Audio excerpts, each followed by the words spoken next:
What's up, everybody? This is the Front Door Show. It's about 7:50, going on a little earlier. And this is what I do every day.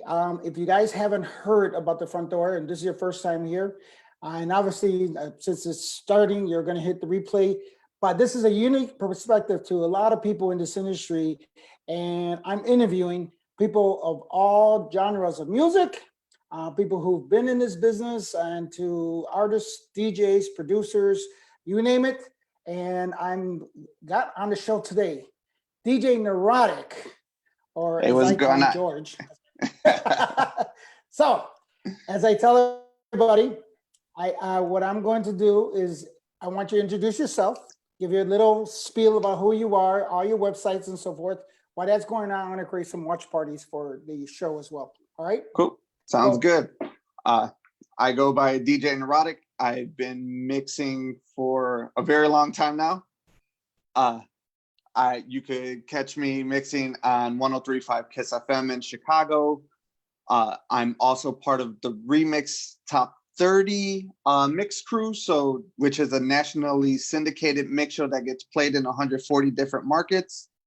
And I also do guest mixes on BPM on SiriusXM Radio. And to top it off, I also produce music, and my last single came out on Armada back in August. okay, well, so I've known you for quite a long time, correct? I mean, that's we've known each other for a long time. So It's been about 15 years now. yeah, about 15 years. So let's go from the beginning, as I like to get everybody. I'm sorry, I missed that. Can you say it I again? said, I says, let's start from the beginning. You, how old are you when you first got started in this business, DJing and so forth? Um, I was 12 when I first started mixing, and I did a couple of house parties, and I just want to apologize to the people whose house parties I did when I was that young and just started, because I was terrible. And I had my first like. You mean 13 years later? Yeah. And I had my first residency when I was 17. So I've been doing it quite a while now.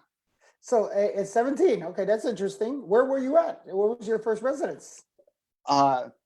It was at Major Hall, which was a bar that my family ran. So yeah, I was like 17, about to be 18. I was doing like private events there because in the back there was a banquet hall. So okay. So I tapped into that, and then from there I started throwing my own parties. So at Major Hall, and if I'm not mistaken, that's the one up near Grand and Central, right? That's the one that. Yes. Yeah. Okay.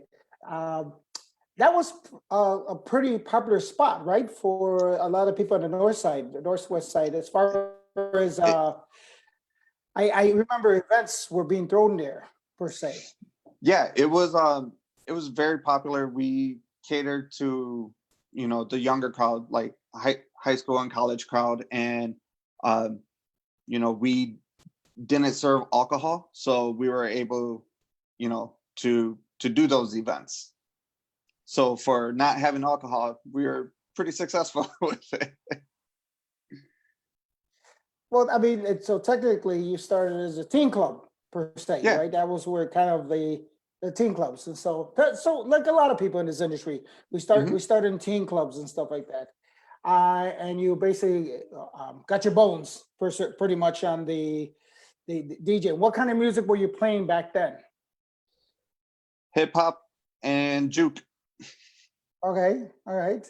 So I'm guessing you were early 90s when this was all happening, right? This was what the juke music was around by the 90s. That was more of the ghetto house. The juke music was more early 2000s. Okay. Yeah. All right. So okay. So I wasn't too far off, but 13 years.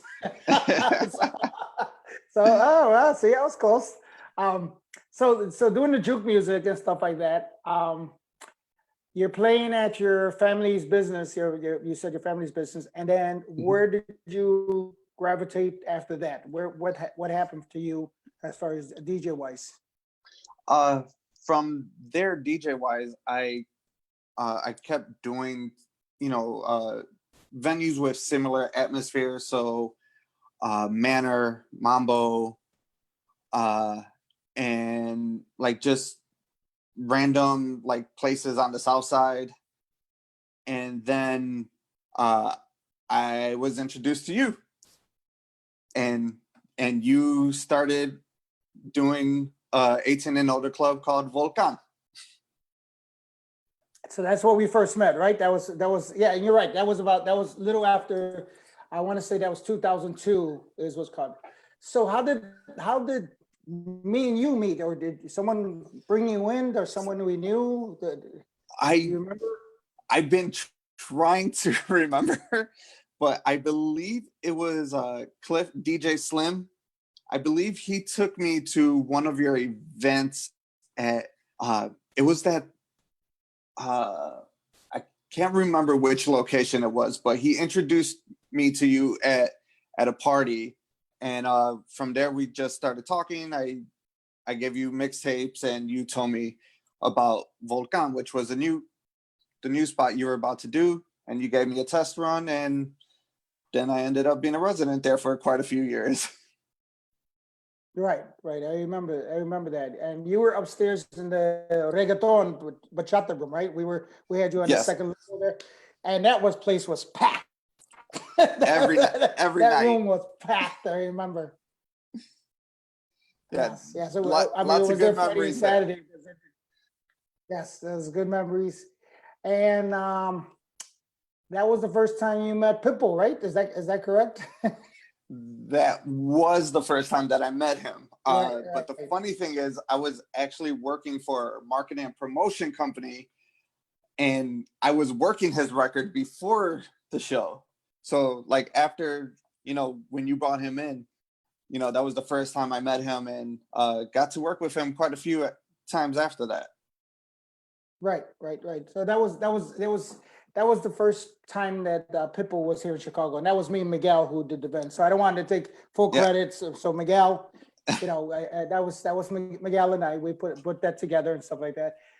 Very successful night. I remember because we had like 2,600 people in the place. It was slammed. It was, and what was cool about that, for 2,600 people, not one fight happened in the place. It was beautiful. It was great. Yeah. It was great. And he just came out with Culo. And I remember that. That was like his first hit. I think it was seen him like, it was like right after Gulo. So I think he was promoting Doma at that time. Right. But, I mean, it was brand new. It was brand new, but I Mhm. mean, Gulo was just like, and I had seen Pitbull in Miami. So, but during the Billboard conferences and stuff like that, and we had talked, and so I talked to his manager, Purple, at the time, and I remember that was the whole conversation, is that we need to bring this guy to Chicago, because that was already, I had did the first reggaeton concert here in Chicago. If you remember that, I did that in Mhm. 2003. I did that at the Aragon. And since we brought Evie Queen, Baby Rasta Gringo, Cheka, Daddy Yankee, it just was time to bring Pitbull, because Pitbull was huge on the market, because he wasn't reggaeton, but he was that Latin house track per se.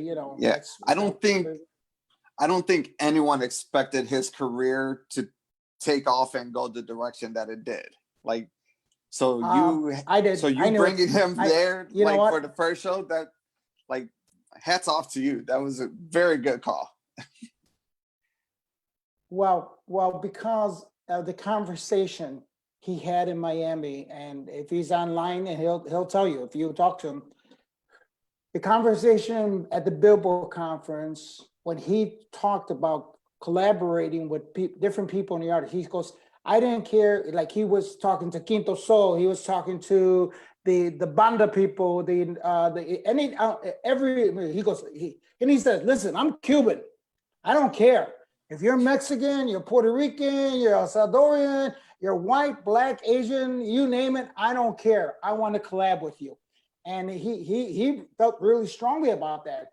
And that, to me, that felt good, because if you know, my model has always been about collaboration. I've always collaborated with everybody. I didn't care, what kind of, black, white, brown, and gay, straight, you name it. I was collaborating with everybody, and in all styles of music, and that's why I was really happy when he had that mantra that this is what he was going to do. I go, this guy's going to make it big. I know he's going to make it big, because he was, and that's why his career took off so well, because he collaborated with everybody. Everybody was. So I remember that. After Volcan, we had stopped Volcan in 2005, like that was, I want to say it was June of 2005. And then we went to 720. That's when we reopened Sun. Did you come with us at 720? Okay. I was doing guest spots at 720. At the same time, you were also doing images over on Lincoln, and you had me at images. Okay. And what was the format of the music that I had you playing, or what was it you were doing mostly? It was mostly like dance, reggaeton, and when you really needed me to do it, I would play bachata. Well, I think that's one of the cool things about all those guys getting together. I mean, and you remember all of them, the Bravos, Ricky Awahita, we all were able to play everything. It wasn't like we didn't play anything. And I think that was the cool thing for all of us, because how many times did a DJ didn't show up because of whatever reason, stuff like that. And it was time for, Eddie V to do this, and he wasn't there. So guess what? You had to do the music that he was going to play and stuff like that, just to cover him, per se. And I think that's why it was very important that all of us played such variety of music, because we didn't want to stop the crowd enjoying what they, the flow of it, per se. And I remember that's one of the things that I remember about you is that you took on, whatever music, hey, I need you to play this, and you would play it, and it was like, okay, wow, dude, you did good, okay. You didn't empty the floor, let's put it that way, so it was all good. so we're doing 720, I'm doing images. Where do you go from there?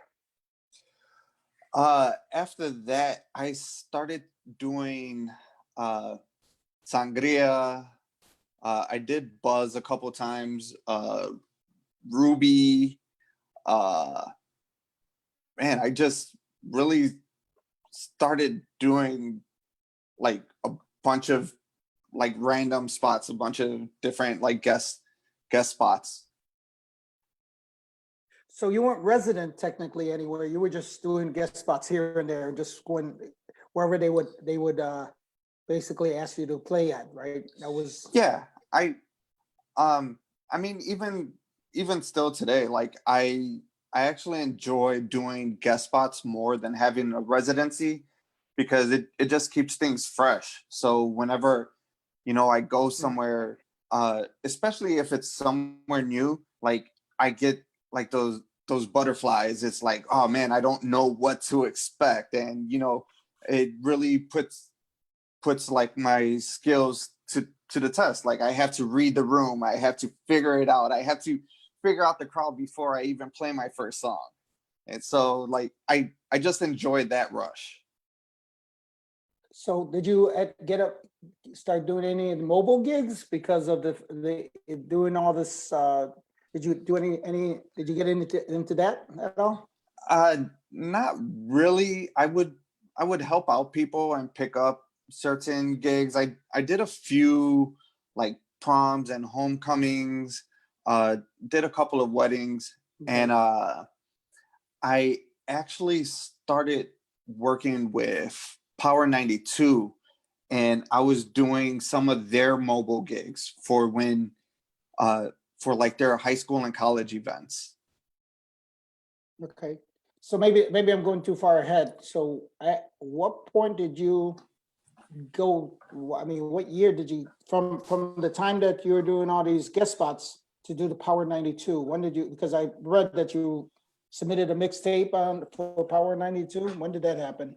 Oh, well, so even though I was doing some mobile events for them, I was told I didn't have what it takes to be on the radio. And I actually heard that from another radio station in Chicago as well. And but I didn't let that stop me. I started like working on my recorded mixes. I started producing more mixes and started submitting them to Special K, who used to be the music director and a mix show director over at Kiss FM. And yeah, I caught his attention, and he gave me a trial run, and it's already been 10 years since I've been there. So I take it, Oh wow! I didn't Wow. do a terrible job. 10 years. Wow, that's a Yeah. long time. I mean, I know there's this dichotomy between B96, Kiss FM, and I know that they've always had their DJs B96, and I think it was WBMX, and then it kind of shifted over to B96, Mhm. kind of in the realm of radio DJs, and then Kiss FM came a little later, probably the newest of them all per se. Yeah. Kiss FM has only been on air in Chicago for, I believe it's 19 years now. Okay, yeah, that's what I say. So it was, but they Mhm. didn't start off with a mix show format or anything like that. It came a little later No. on. Yeah. Right. Right. So are there just like the Hot Mix 5? There's 5 guys. Are there more than one DJ for the Kiss FM DJs? Yeah. When I was brought on, there was, I believe, 6 of us. About 6 of us. And even today, there's 5 of us still today. Okay. Yeah. And I'm reading on your biography that you also in Evansville, Indiana, and Peoria, Illinois. So what is that about? Yeah. So I was a resident DJ on Hot 95 in Evansville, Indiana. I was there for like maybe a year and a half, and I was also a resident DJ on WFAV in Peoria, and I was there. I wasn't there too long. That one was probably only like 6 months. But Okay. yeah, from just me doing my mixes at Kiss FM, got the attention of some of the smaller markets. They my mixes fit their format, so they asked me to be part of it. Right. So doing these radio stations, and I'm talking 2010. Where's your next progression? What happens to you as a DJ? Because you're starting to get into producing as well, right? Is that where Yeah. the natural progression? And 2010, mixtapes were still a thing. Okay. So I was producing, juke remixes as well as original tracks, and just making juke mixtapes, and just flooding the street with them. It was I used to get rid of a lot of CDs, and I kind of miss it because I miss that extra revenue. We all do. Trust me. We all Hey, do. you want to buy this hard drive? It has a mix on it. We all do the mixtape business. Trust me. I did well with it too. I don't know if you remember that. I did well with it too. That was before the That was right before the Volcan days and stuff like that. It was really, really profitable. So Oh yeah. yeah, but you know, times have changed. Times have changed, and it went, Hmm. a lot of stuff went into the digital aspect of it, and YouTube, and you know, and all this. So that's why you don't see the mixtapes and CDs like it used to be before. Yeah. Um, Yeah.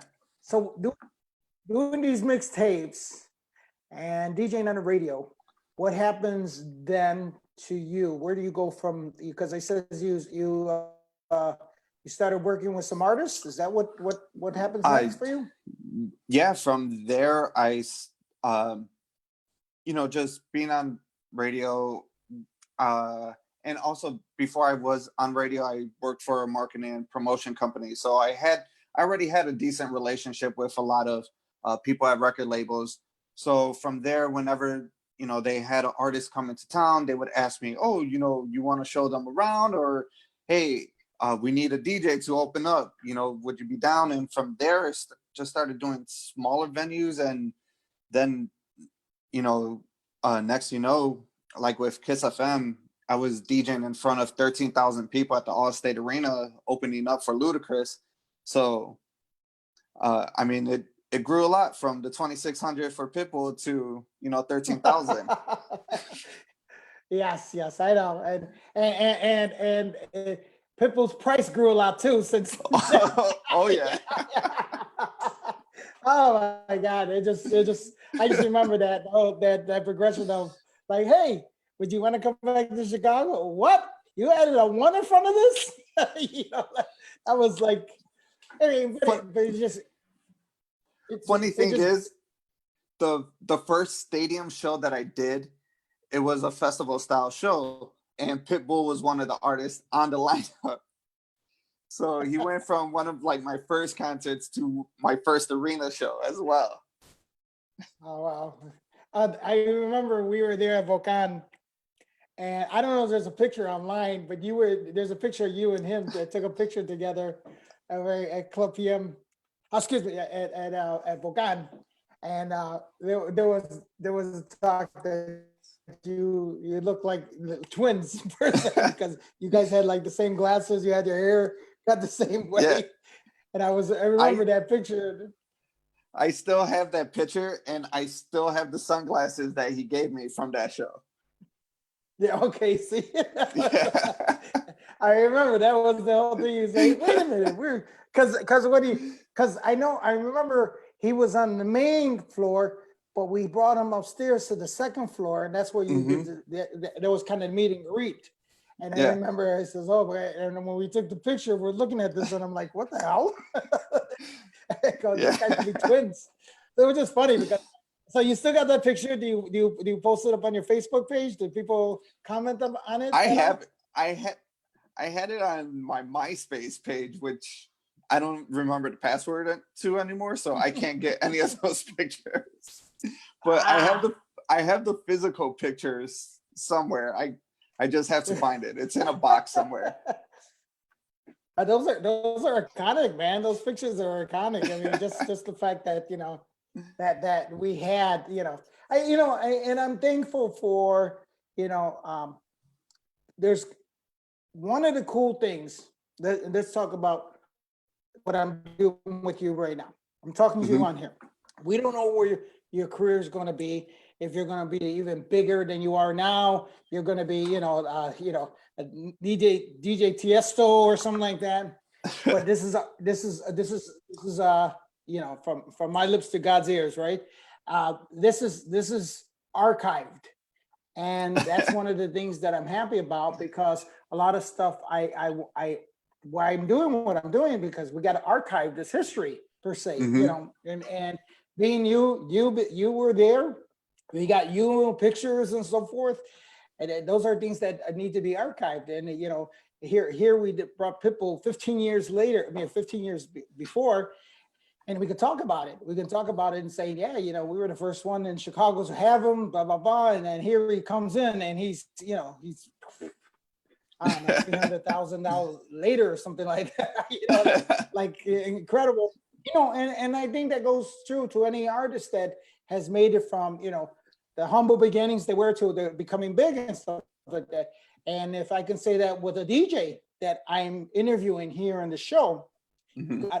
God willing, someone out there is going to make it huge to the point where they're up there and they're making $6 million like Tiesto is.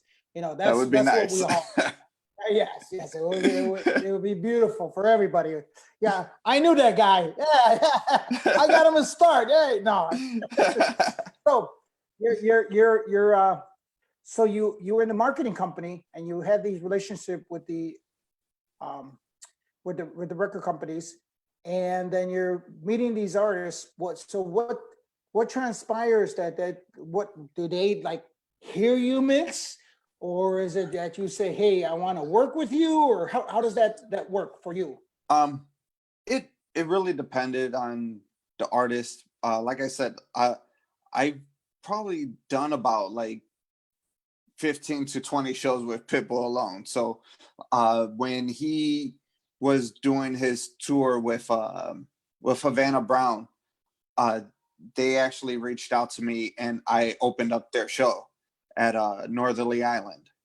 So so like artists like him, I actually developed a relationship with.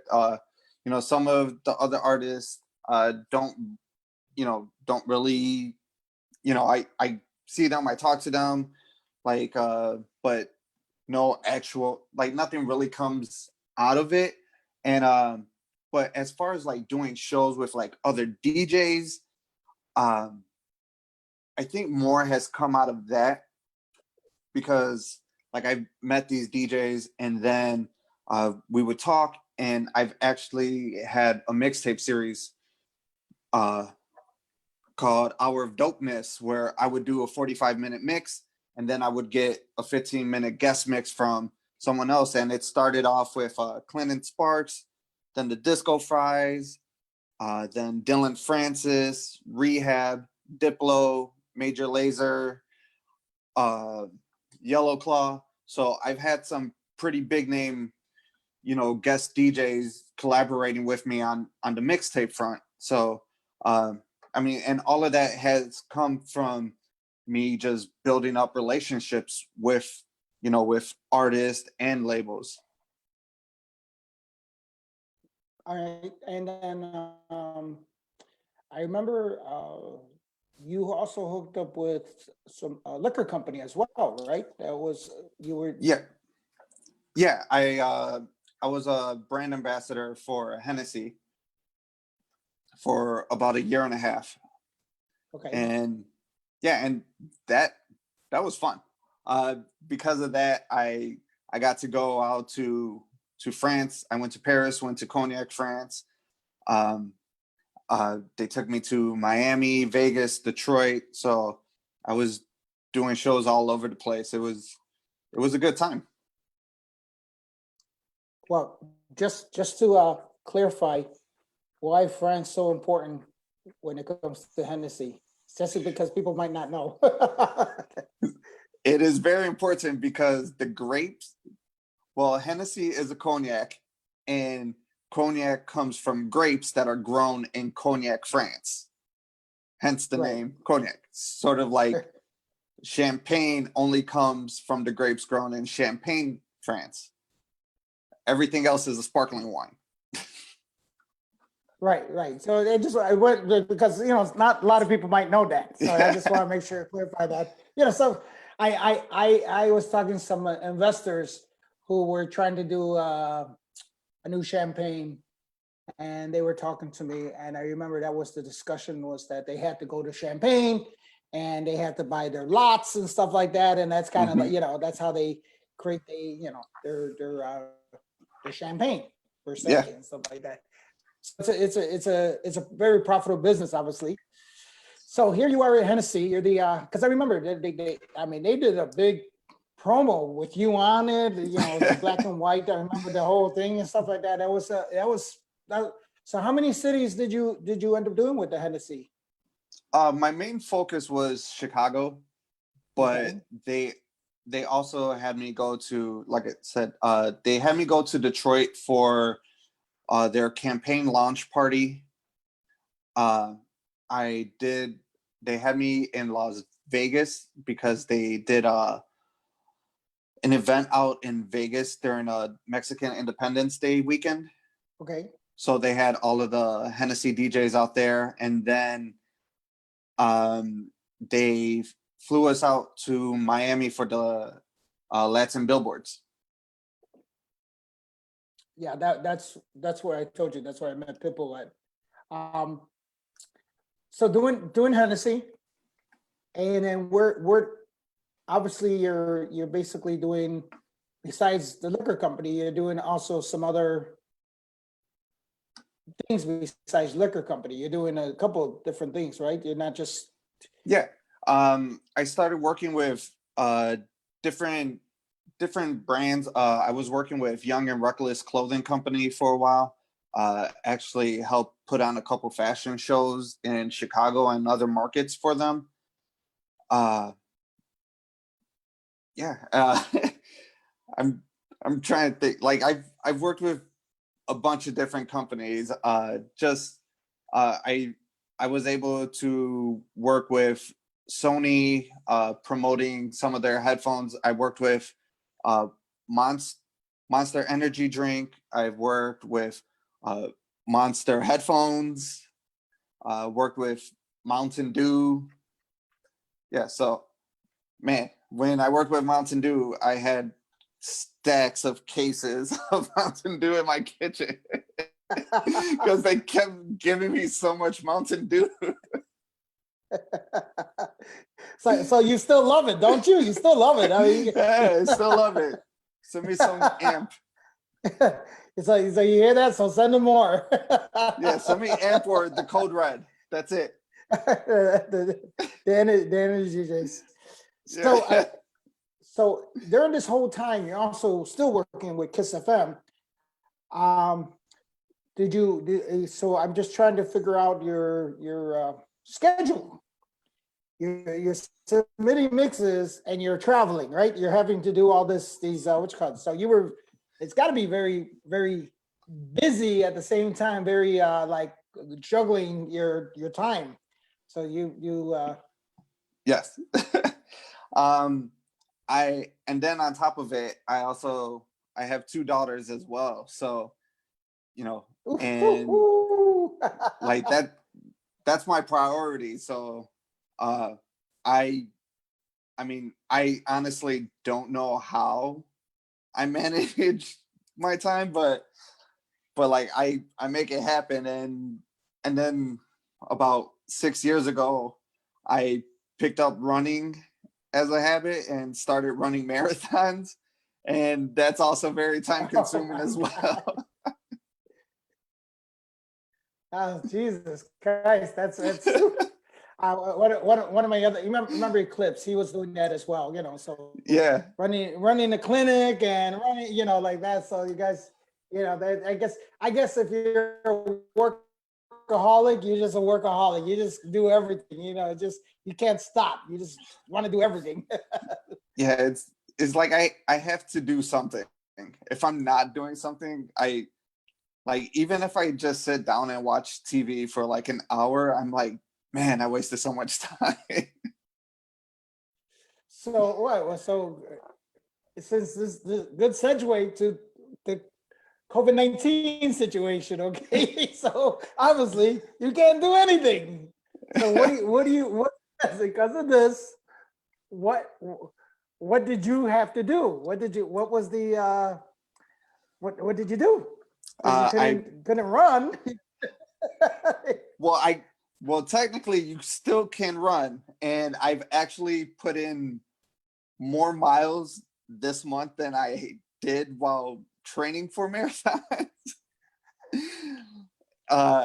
And that's because I didn't want to become like one of the victims of the quarantine 15, where they say that people usually gain about 15 pounds. Yeah. So, yeah. And also, my thing is, COVID-19 is a respiratory disease. So I want to keep my lungs healthy. So, I get in as much cardio as I can. And, I change up my running exercises. Sometimes I'll run long distances. Sometimes it'll just be, a short, like 3 mile run, but as fast as I can. So, Right. and then besides running, I had to become my oldest daughter's teacher. Had to help her out with her schoolwork. And then I was still doing radio mixes. I was still doing mixes for Saturday nights on Kiss FM. Been doing the remix top 30 mixes. Did a couple of mixes for BPM. And then started getting creative with things and teaching virtual DJ lessons. And I did one Zoom party. Okay. All right. So I seen you when you first started your live stream, the first time. I remember you were trying to figure it out. I remember that. Yeah. Because they're just like anybody else there. The audio, you're trying to figure out the audio per se and stuff like that. That's just normal for everybody stuff there. Mm-hmm. So have you conquered it? Have you figured it out? Have you did the whole live streaming thing? I haven't done too many live streams. Because I respect everyone who's doing it, but I don't want to get lost in it. So like the live streams that I have done, I've done a couple called Wine Up Wednesdays, which is a play on, the dancehall reggae whining, the dance style. And except it's an excuse to drink wine while I play dancehall and reggaeton cuts. And it's, and that's, something that I enjoy playing. And so like when I do those sets, it's a lot of songs that you normally don't hear at the club, because it seems like if you go to a club and they play dancehall, there's only like 10 dancehall songs that DJs have.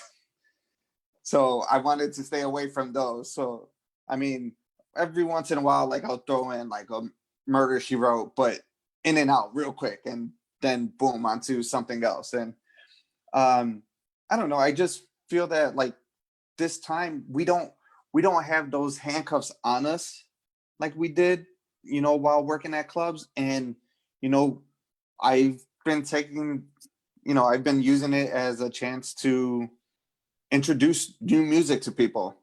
It's like, okay, here's something familiar, but here goes something you might not have heard. So you mentioned handcuffs that you have, and I'm going to bring this up as far as what you're talking about handcuffs.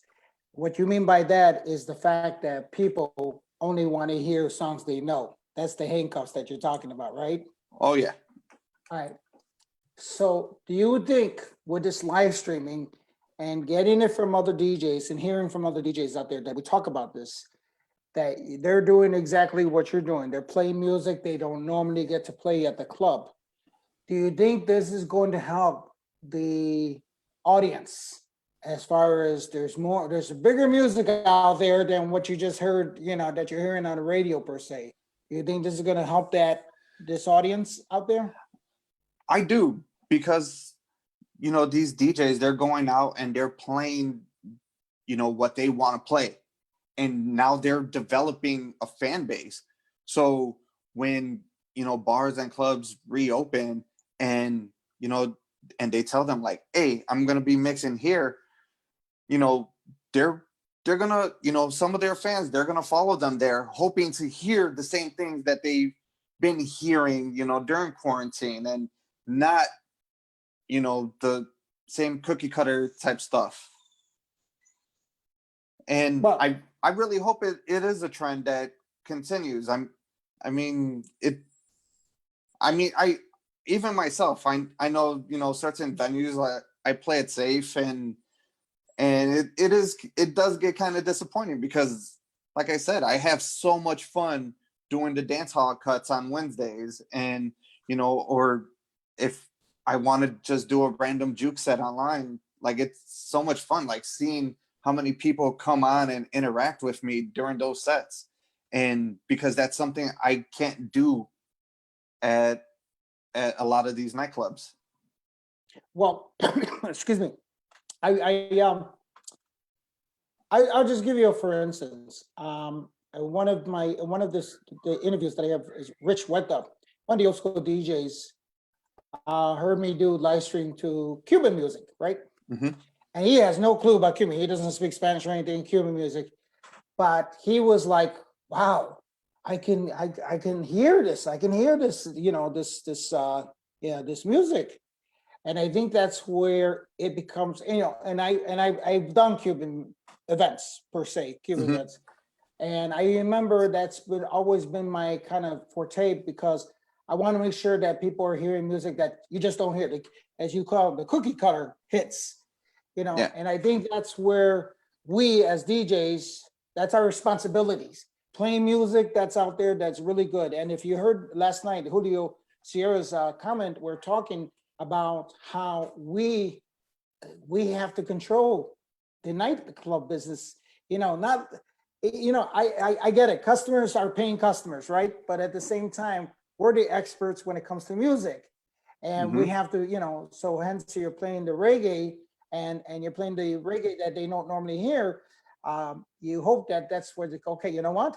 I like that Wind Up Wednesday. Guess what? Neurotic's going to be playing over here, and the event's going to call Wind Up Wednesday. Guess what? I'm going to go here because I want to see him doing it live. Not just live Yeah. streaming per se, live streaming. And I'm going to hear this music that I, because and for instance, reggae. We've been playing reggae since I Yeah. remember we were playing reggae over at Club per se and stuff like that. We're playing reggae, and there's some stuff that's really deep. There's some stuff that Yeah. we don't get to play at the clubs. And I agree with you. It's. I know Gonzo was another guy who used to love reggae, playing reggae as well and stuff like that. And I know we that music. There's a crowd out there for it. There's a There huge is. crowd out there for it. Just like when reggaeton first started, there was a crowd out there, and look how big it got. It's unfortunate that we don't have radio stations to educate the people. So I always think that for us as DJs, we have to be the kind of the radio station for a lot of Hmm. people that are out there. We have to be the radio station. And if there's no radio station, particularly for this, I know there's XFM, and you can find things like an XFM, but even XFM is limited to what they play and stuff like that. So I Yeah. think we hold responsibility. Where's your thoughts on this when it comes to the COVID, as far as where the club business is going to go now, or where because as far as opening up again, where do you think? Um, I like I see bars, being the first place to kind of be somewhat normalized, because you go to a bar or a lounge or something, you're really just hanging out, drinking, socializing. But like clubs, I feel we're pretty far away from like clubs being a thing, because honestly, like even right now, I don't think I would feel comfortable like in a club, because I've been to plenty of clubs. It's not the cleanest place to be. uh but like uh I don't know. I'm I mean, as much as I would love to DJ in front of a crowd again, right now I'm really not in a rush. Well, you have two reasons not to do this quickly, and those are your daughters. I mean, that's Exactly. yeah, that's you don't want to get your kids, and the priority first. That's the family and stuff like that. Um, and I know I didn't talk to you about this, but have anybody in your family been affected directly, or has everybody been good, or you're In my as far as family, the no, but I've had a few friends who've tested positive for it, and right? fortunately, all of them have recovered and they're doing good now. Yeah. Right. So And a couple of DJs that I've interviewed, they have had COVID and stuff like that. mhm, Couple of people, it's not unusual that some people, um, I think we're going to all have to be cautious. That's kind of the direction I think for everybody's going to be cautious because, you don't want to take this home with you per se. Number one, yeah. we don't want to rush it. We just want to make sure. I think the scare is there's going to be the psychological aspect of it, and I've mentioned this before in other interviews that I think time is only going to tell if whatever precautions we are taking is working. Yeah. I think eventually, there will be venues that we can go to. There's going to be crowds and stuff like that. I don't think the social distancing is going to be always there, in the 6 feet, for the rest of our Yeah. lives. It's just not going to happen. I think I just seen a picture of something in Missouri where they're having Yeah. they At show the Ozarks. yes, yes. I was like, oh my God, And I was in Indiana 2 weeks ago, and Gary, Indiana, to visit my great grandmother's grave. And I walked into the gas station. I'm the only one with the mask, and everybody is just, like nothing. So I know exactly how that is. there's I guess it's just different everywhere, and I guess that's all psychological in the sense of if you're scared or you don't feel like this is going to bother you. It's the big unknowns, and I get it, the unknown and the unknown for people who I got a father that lives here with me, and he's 77 years old. And Yeah. God forbid that I'm going to get him sick, and he has COPD. So I don't want him getting sick and stuff like that, obviously. Yeah. But so we got to do what we got to do as far as precautions and stuff like that. Mhm. You think for you, because you're doing the mix show right now, you're collaborating, because I see a lot of people, being you as a DJ, being you as a producer, and different artists and on it, because the digital age has helped out for you guys because you can Yeah. do everything digital and stuff like that. It's you don't need that one-on-one. You're going back and forth. Do Mhm. you think that because of the COVID, do you think this is going to jumpstart more the digital aspect of DJing? That this is going to be like the norm for DJs per se? Like, okay, you know what? We're going to do I digital. I could see certain aspects of it like continuing on for a while until pretty much everything is clear, because I know like once everything's clear, having that live DJ, having that live feel like that, I mean, you can't deny it. Like when you have a good live DJ that can read the room, like that makes that beats any playlist that you could have. Oh, Yeah, you got yeah. another call. Yeah, no, no, I forgot to charge my phone, but yeah, but like right now, since things are slowly starting to open up with limited capacities and stuff like that, I could honestly see Twitch being a form of having a DJ at the venue. So, they could stream it on, because like on Twitch, you're able to put up graphics and logos. So you could promote the restaurant or the venue that you're at. And, you could DJ at home, but still be like exclusive to, that venue.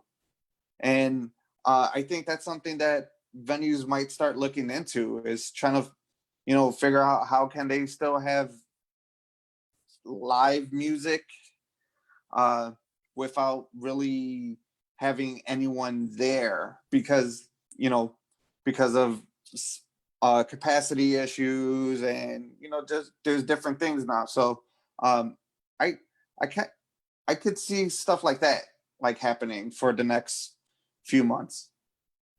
I think that's what Julio was talking about, that you can have a live DJ and you're limited to how many people you have, but then you could have the online streaming as well. coming from the club and stuff like that. So technically, look what you're missing. Come on through for the next week or the next day or something like that. But you know, and I can see that, because I think that's where you know we come into this digital age, and the aspect of, so we as DJs, and you know, and I don't know how much more to say this. We as DJs pretty much are forefronters of this industry. So if I could tell you that we decided to mix, instead of vinyl, we went into CDs, and we did what we did with CDs. All of a sudden now everybody says, okay, you know what? We're gonna have CDs and CD mixers and CD players and stuff like that. And this is what we need, the pitch control and so forth. So I mean, those are aspects of it, just like in the club night, like club life aspect of it. I think because of this, it's going to force a lot of venues to rethink the way they are going to be, to get people to follow, you know, marketing, public, you know, just likes on their like page and so forth and so on. Because if, you know, and I'm starting to see a couple of venues doing it now. You know, they're doing the live streaming out of their club, even though there's nobody there, but they have the lights, they got the sound, they got their, you know, they're really doing the productions and stuff like that. And I think that's what's going to be the next step for venues is, okay, you know what? Sponsored by club, blah, blah, blah. You know, here we go. This is going to be, you know, and if a club or venue does this, like hires you as a DJ, they're going to get those, because I see 400, 600 people. You know, I think sometimes it's even more than people they get in their amount inside their club, you know, as far as venue wise. So if that's the case, then I think this is an advantage to the club per se, and advantage to I would think advantage to the club owner. Listen, the club owner, that they would say, you know what, that DJ got a lot of views, and we can do this at the club. Let's put it together, and we can get everybody watching this, and it's going to promote the venue per se. Yeah, I definitely see that happening a lot more, especially for like bigger nightclubs. It makes sense, and also, you know, for little venues right now, or like restaurants that have a DJ, I think they should take advantage of, you know, doing something like that, because, you know, it's going to put eyes on your business. It's going to make people aware that you're still open, like you're still here, you're trying to, I mean, the only money that they're spending on the promotion is whatever they're paying the DJ. And that's not a lot for promotion, especially if you're getting, you know, 400 or 500 impressions. Right, because that's what you know, and people don't realize how much impressions are really good in this industry when it comes to Facebook and everything else like that. So you club owners, pay attention, because this is going to be the new way of this, you know. Because I have no problem, like say a pizza restaurant wants me to DJ at their pizza place, I will go DJ and eat their pizza as long as they're paying me. And it'll be good, because now you're listening to the music, you're like, damn, that's some good music. And then I'm over here, and you're like, damn, that's some good pizza. You see, it all works out.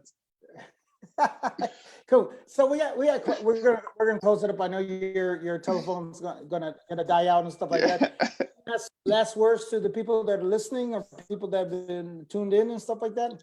Anything you want to say? Yeah, you could catch me on 103.5 KISS FM in Chicago every Friday morning at 8:05 a.m. Every Saturday night at 2 a.m.